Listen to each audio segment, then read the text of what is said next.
we're going to use Kirchhoff voltage law and current law to solve this circuit here, which looks a little crazy at first because it's not rectangular and all that. It's kind of got this triangle, diamond-shaped business going on. What makes it interesting is that you've got this resistor across the center that kind of bridges the left and the right-hand side. So it's kind of unusual in that regard. What we want to do is, the question is, find the power dissipated in every one of these resistors. So there's 1, 2, 3, 4, 5 resistors. We want to find the power dissipated there. And once we've done that, we want to verify that the power dissipated by those resistors, or absorbed, if you want to think of it that way, it's the same thing, is equal to the power supplied by the source. So we know that's going to be true. It's a check. You always know if you're right. But we want to find the power dissipated there. And when you think about it, we talked about power equations before. You either need to know I times V, IV, or for resistors you can use I squared R, or you can use V squared over R. But either way, you have to know something about every leg here. Either you have to know the current going through every one of those resistors, or you have to know the voltage drop across every one of those resistors. Now notice in this problem we're given the value of the resistors and we're given a voltage drop right here. That's kind of helping us out, giving us a little bit of a jump start. We don't know exactly which way we're going to go yet, but let's first use that at least. So let's go figure that out. The current through the 16 ohm resistor is going to be equal to, according to Ohm's law, I is equal to V over R. It's the same as V is equal to IR. I mean, I'm just rewriting it. I is equal to V over R. I'm putting the 16 down here. You could put a little ohm symbol there if you want. Just reminding me that it's through the 16 ohm resistor. So what we have here, the voltage is 80 volts. The resistance is 16. Those numbers look like they divide nicely. When you divide that out, you get 5 amps. So there's 5 amps flowing through that leg, and that's useful to know. And if we wanted to right now, we could calculate the power flowing through that resistor or being absorbed by that resistor. That's fine. We'll do it later in the problem because really the bulk of the work is going to be finding the current everywhere else. So before you can do that, you need to do some labeling. And these are labels that you add yourself. So try to find a spot on your paper to do that. I've drawn mine a little bit smaller. Maybe you've drawn yours a little bit bigger. So let's go ahead and give it a shot. So this current flowing down here, we're going to call it I sub 1. This current flowing in this leg, we're going to call I sub 2. That's the current going down this way. We have to pick a current going through this resistor. Now, I have a reasonable feeling that the current is going this way, hitting this node and splitting like this. But once we get, since I've got current splitting over here on this node and current splitting over here on this node, I don't really know which direction the current is going in there. So this is a great example when I really have no idea what the direction is going to be here in this problem. So I just pick a direction. I just say, okay, well, I'm going to say it's going to be this way. And I'm going to call it I sub 3. All right? That's what I'm going to call it. And I could be wrong. If I get a negative answer for I sub 3, it just means that I picked the wrong direction. All right, I sub 4, I have a reasonable feeling that it's going to go this way because the current's going to go down here and probably go this direction. The current here I don't really need to label because I already know it's 5 amps, right? So I'm not even going to write that on the drawing. And then finally I need to write a current here in the source. So current's going up, down, flowing down both halves, coming down. So the current in this direction is going to be doing something like this. And I'm going to call that I sub 5. And again, when you work this problem, it might be something you see a little bit differently. You might see a shortcut. You might go and take it. Go for it. This is the way I'm doing the problem.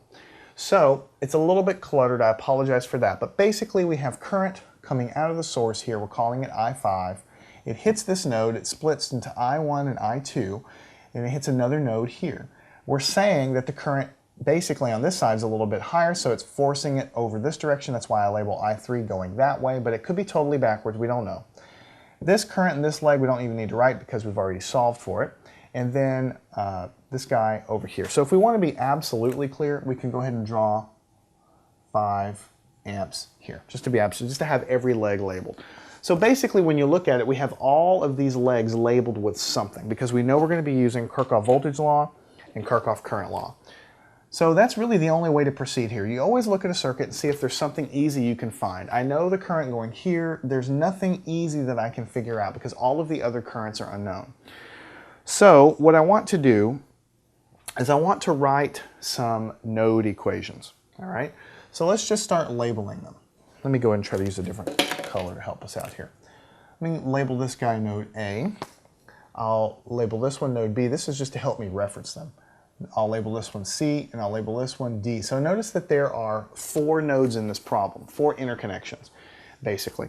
So if you think back to what I taught you before, if there's 4 interconnections of nodes, then I can only write 3 Kirchhoff current law equations that are really independent. I could write 4 of them, but the 4th one really is just a derivative that can be written in terms of the other 3, so it's not independent. So this is a good example of when you need to be aware of your limitations on that stuff. So what I'm going to have here is I need to choose where I'm going to write my node equations. I could certainly write one up here, I could write one here, whatever, but what I'm looking at is I know the current in this leg. So I'm going to save variables. I'm going to have a smaller system of equations if I choose some nodes that involve this guy right here. So let's first choose D right here because I know one of the currents going into there. And it's kind of arbitrary. You can do it differently if you want, but this is what I'm choosing. So we'll write a Kirchhoff current law at D. So let's look at node D right there. Let's figure out what that equation is for the Kirchhoff law right there. What I have coming out of D is I sub 5, so that's positive, I sub 5. And then coming in, I have I sub 4, so that's negative. And then in, I have a known 5 amps, so that's also negative, and that's 0. So this is a valid Kirchhoff current law equation at node D. The reason I'm choosing D is because one of these guys is a number, so it's going to simplify my equations. What other nodes can I write that would possibly give me, and so I can utilize this known value of current? Well, I look around and I see, okay, I can write a node equation here. That's going to involve my 5.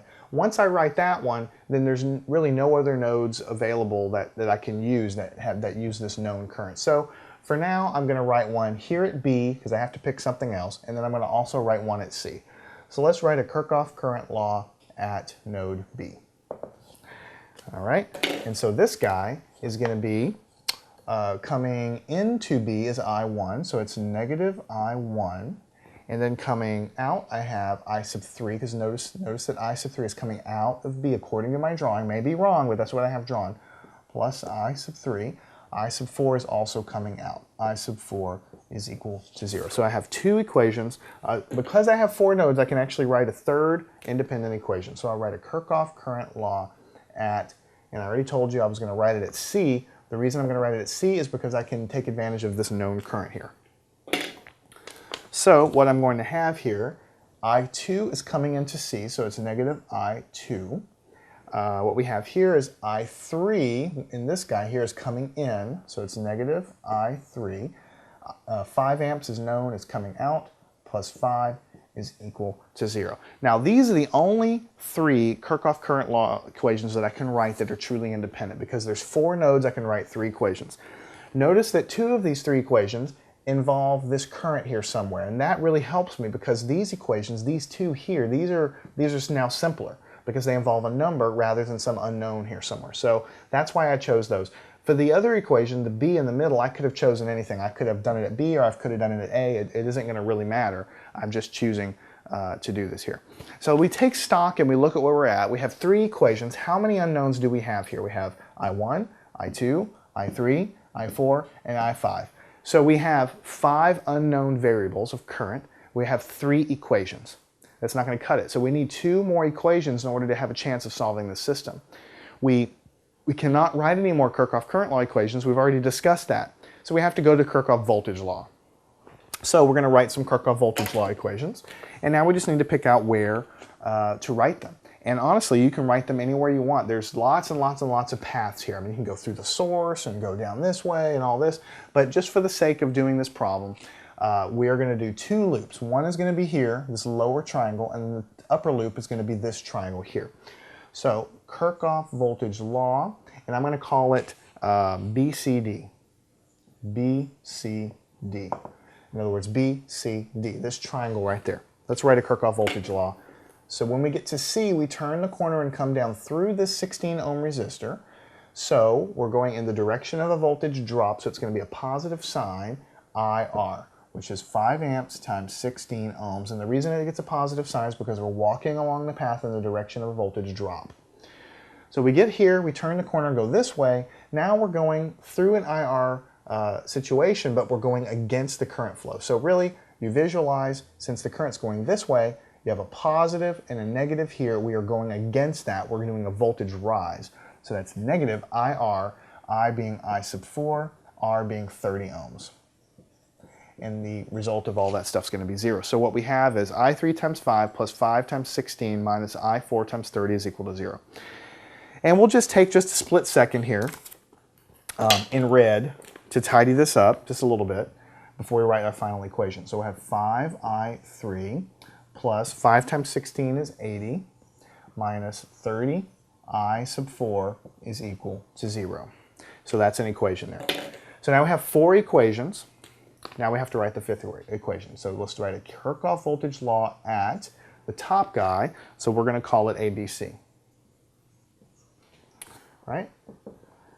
Now, let's start at A. Starting at A, going clockwise down through this resistor, that's a voltage drop because we're going in the direction of the current flow. IR, I2 times 15. I2 times 15. Again, it's a voltage drop, so that's why it's positive. We hit C, we go this direction, we're going through this resistor against the current flow. So you got to visualize plus minus across this resistor, we're going in a voltage rise, so it's negative. IR, which is I3 times 5. That's the IR drop across that resistor. And then finally we turn the corner and go this way, same situation. We're going through a voltage rise because we're going against the current flow. So voltage-wise, plus minus, we're going against it. So it's going to be IR, but it's going to be minus I1 times 7. There you go, I1 times 7. So we can just take a split second just to tidy this up just a little bit in red. 15 I2 minus 5I3 minus 7 I1 is equal to 0. Now let's take stock of where we're at. We have 5 variables. We've already established that. I1, I2, I3, I4, and I5. And now we have 5 independent equations. We'll use this one, this one, this one, this one, and this one. Obviously, you don't want to solve that by hand. I mean, that's just going to take too long. So we're going to use our matrix methods. And the reason this is useful here is because once we do our matrix methods, what we're going to find is a value for I1, I2, I3, I4, and I5. Once we know all those currents, then we can easily calculate the power dissipated in all of those resistors because we know the currents and we know the resistances. So let's go to the fresh board and let's write down our matrix equation. Now before we write it in terms of a matrix, I think I told you this last time we did it, it's going to be helpful for us to arrange all of our equations in a nice way because you see, notice this guy, there's no I1 or I2 here. So I like to rewrite my system of equations before I dump it in a matrix. It just helps me. So here, there's no I1 or I2 or I3. So what we'll have is we'll have 0 I1 plus 0 I2 plus 0 I3. And then we get over here, we have negative I4, positive I5, negative I4, positive I5. And then we're going to just take any constant that we have and move it over to the other side because that's going to go in our other matrix, our vertical matrix, so it's going to be positive 5. So it just takes a second. Notice it did take a long time to do that. We're just doing it to organize our thoughts. Second equation, we have negative I1, negative I1. We do not have an I2, but we do have positive I3, positive I4. So I have 0 I2, and then we have positive I3 plus I4. There is no I5 in that equation, and it's equal to 0. There's no constants, there's nothing there, so we'll just set the 0 there. So we have negative I1 plus 0 I2, I3, I4, 0 I5. All right, third equation is this one. There is no I1, so we have 0 I1. I2 and I3 are both negative, negative I2, negative I3 here. There is no I4 or I5, so we have 0 I4, 0 I5, and it's equal to, we have a 5 here, let's move it over to the other side, negative 5.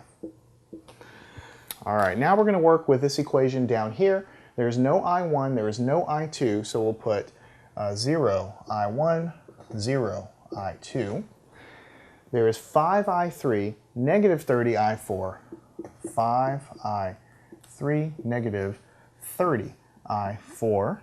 There is no I5, but we'll move 80 over to the other side. So it's 0 I5, move 80 over, and we'll get negative 80. So that's our fourth equation. Our final equation is going to be this one.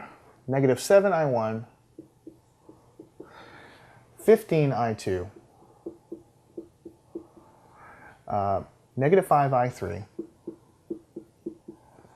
no I4, no I5, and it's equal to 0, plus 0. I4 plus 0, I5 is equal to 0. And that is our system of equations.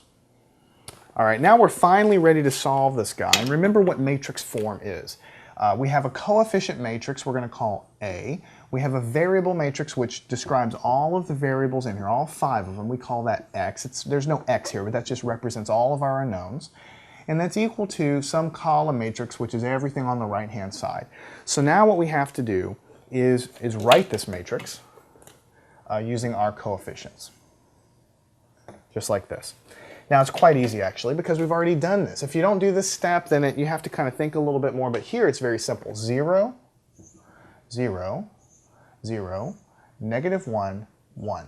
Close our matrix like this.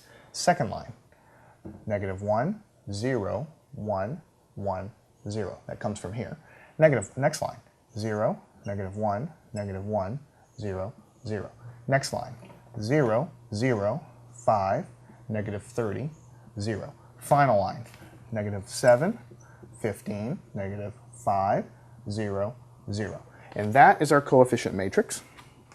And then what we're doing is we're multiplying this matrix by a column matrix, which is I1, I2, I3, I4, I5. And we're setting this equal to what we find on the right-hand side for everything. So it's 5, 0 for the second line, negative 5, negative 80, and 0. This is what you call a matrix equation. We've solved one of these before. And just to help you visualize, if you think about this multiplication going on, it's this line times this. So it's 0 times I1 plus 0 times I2 plus 0 times I3 minus 1 times I4 plus times I5. This is exactly what we've written for the first line, and it's equal to the first element on the right-hand side. That is a transcription of what we have here. This line times this gives us the second equation. This line times this gives us the third equation. So we write it this way so that we can solve for our unknowns. We have numbers here, we have numbers here, we have unknowns. So we're just using matrix algebra to solve for a ton of unknowns at once. So what we're going to do is multiply what we say, I should say, that the final answer here, X, which is our unknown matrix of everything that we care about, is equal to inverse A, inverse of matrix A, times B. That's all you have to do. So what you do is you take this guy, stick it in your calculator, find the inverse. Then you take this column matrix, stick it in your calculator, and you multiply the results together. What you're really doing is multiplying the left-hand side by A inverse and the right-hand side by A inverse, because you could do anything you want to both sides of an equation. When you multiply the left-hand side by A inverse, you wipe out this matrix. It becomes an identity matrix that effectively disappears just like your regular equation. So all you're left with on the left-hand side is this that we care about. On the right-hand side, you still have to multiply by the inverse. This is just like, 3x, or 3x is equal to 4. I mean, 3x is equal to 4. You multiply by 1/3 on the left, 1/3 on the right. The 1/3 times the 3 cancels on the left. This inverse cancels with multiplying by this guy on the left. That's all it is. So what you find out when you do this, the punchline, is this matrix. When you take everything in there, you find the inverse, and you multiply, you will get 5, 3, 2, 3, 8. And you get some nice numbers, which gives you good confidence that you've done something right. And so what does this mean? It means that I1 is equal to 5 amps, I2 is equal to 3 amps, I3 is equal to 2 amps, I4 is equal to 3 amps, and I5 is equal to 8 amps. So you just read it off. I1, I2, I3, I4, I5. Those are the currents. So we found the currents everywhere in that circuit, everywhere including here. Now let's go and find the power dissipated everywhere. That's what we really want to do. We want to find the power dissipated everywhere. So what we're going to do first is find the power in the 7 ohm resistor. Of course, it's going to be I1 squared R. Why is it I1? Because that's our drawing. The 7 ohm resistor is I1 in there. So we just found I1 to be 5, right? So what we get is 5 squared times the 7 ohm resistor. 25 times 7, you're going to find, is 175. So the power in the 7 ohm resistor is 175. So that's one answer. Let's switch colors. Now, the power in the 15 ohm resistor is, of course, I2 squared R, because 15 ohm resistor has I2 going through it. So that's that, and I2 we just found to be 3 amps. So we'll have 3 squared, because it's 3 amps, times the resistance. We're talking about the 15 ohm resistor. 3 times 3 times 15, you'll get 135 watts. And this is watts up here as well. So the power, 15 ohm, is equal to 135 watts. All right, and I think you see the pattern, so we'll pick up the pace here a little bit. So the power in the 5 ohm resistor, we'll just go over here. The 5 ohm resistor, that was I3, current I3 going through there. I3 is 2 amps, so it's 2 squared times 5. You have 4 times 5, that's 20 watts. And then finally, we have 2 more, 30 ohm. The 30 ohm resistor, 30 ohm is here, that's I sub 4. I sub 4 is 3 amps. So it's 3 squared times 30. Whoops, not 30, 3, it's 30 like that. And so 3 squared times 30, you'll get 270 watts. And then finally, we have one more, the 16 ohm. This is the guy that we actually knew to begin with. 16, we know 5 amps is going through there. We already knew that. So 5 squared times 16. So you get 25 times 16. That's going to give you 400 watts. So we have basically solved the first half of the problem. We found all the power in all of the different resistors. Now, let's figure out if the power supplied is equal to the power absorbed. So the total power absorbed by all the resistors here is going to be the sum of all these things. So we have 175 plus 135 plus 20 plus 270 plus 400. And so this comes out to P absorbed. We add all these things together, 25, 135, 20, 270, 400, we get 1,000 watts, which is a kilowatt, right? So how do we figure out if it's equal to the power that's supplied? We know the voltage. I sub 5 is what's flowing through the source. So we solve for I sub 5. It's 8 amps, right? Notice it should be the largest current in the list because this is what's coming out of the source. So it makes sense that the source is supplying the largest current. Whenever it branches off, then all these little branches are going to have smaller currents because everything's splitting, right? So that kind of makes sense here. So it's 8 amps, and it's a power supply. The current is going against the voltage. It's going from negative to positive through the source. So the power supplied is negative IV, because negative is because of the direction the current's going. Negative, the current we just said was 8. The voltage we said was 125. And then when you do 8 times 125, you're going to get negative 1,000 watts. Negative 1,000 watts. So of course the power supplied is negative. It's delivered to the circuit. The power absorbed is 1,000 watts. Absorbed by the circuit, 1,000 watts, supplied and absorbed. Everything balances, and the universe is saved. We didn't make any mistakes, so that's great. So it's a good example of when we use Kirchhoff voltage law and current law concurrently. We find what we can first, and then we just basically try to do our circuit equations to maximize the benefit of this. So we choose a node here that's going to involve that. We choose a node here that is over here that's actually going to also involve this current. So we do the best that we can. We write another current equation, and then after we get those 3, we have to write 2 more voltage equations. We get these guys. Again, we try to choose loops that involve this if we can. The rest of what we did was solving this system of equations, writing it in matrix form, taking the inverse, multiplying, and there you go. I encourage you to try this just to make sure that you really understand it. Now notice these equations. These aren't the only equations you could write. You might end up with a different set of equations in your paper. Here I chose to write, 3 current equations and 2 voltage equations. But I may have chosen in a different world to choose to make two current equations and write three voltage equations.